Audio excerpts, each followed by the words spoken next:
Imagine spending your whole life thinking that 67 was the magic number for retirement.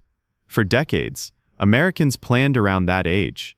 You'd work hard, pay into Social Security, and finally, at 67, you could step away from the daily grind and collect your full benefits. But now, that number is slipping away. The idea of retirement at 67 may soon be a thing of the past, as the United States faces one of the biggest shifts in retirement policy we've ever seen. Before we go deeper, if you find videos like this helpful, don't forget to hit that like button and subscribe. It really supports the channel and keeps us going. So what's happening?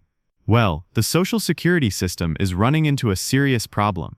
It was built in 1935, at a time when the average life expectancy was just 61 years. People didn't live nearly as long as they do today. Back then, setting the retirement age at 65 seemed reasonable. Over time, as people started living longer, the retirement age shifted upward, eventually landing at 67 for anyone born in 1960 or later. But here's the issue. Americans are living longer, collecting benefits for more years, and the system is running out of money.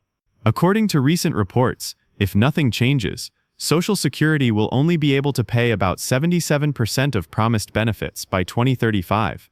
That's why lawmakers are now talking about raising the retirement age again. The proposals on the table suggest pushing the full retirement age to 68, 69, or even 70, especially for younger workers like millennials and Gen Z. In other words, if you were counting down to retirement at 67, you may need to reset your clock. This shift is being sold as a way to keep Social Security solvent, but it comes with some very real consequences for everyday people.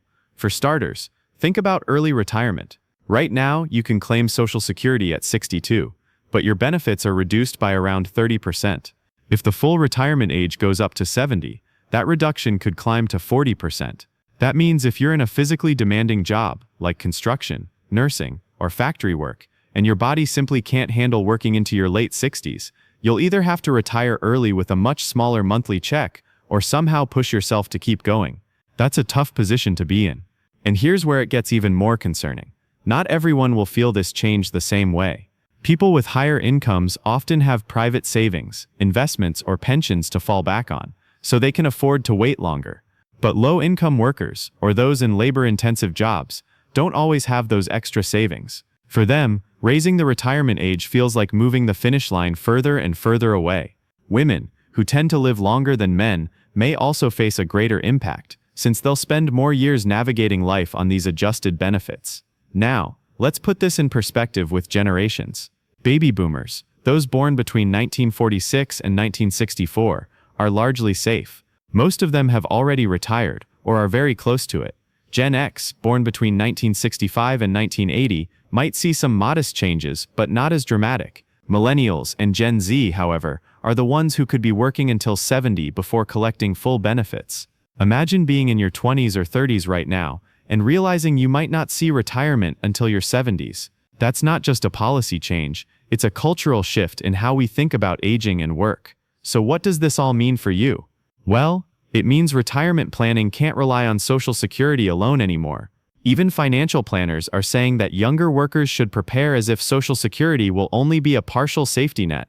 Building personal savings, investing in 401ks, IRAs, or even exploring passive income options could be the difference between retiring comfortably and struggling later in life.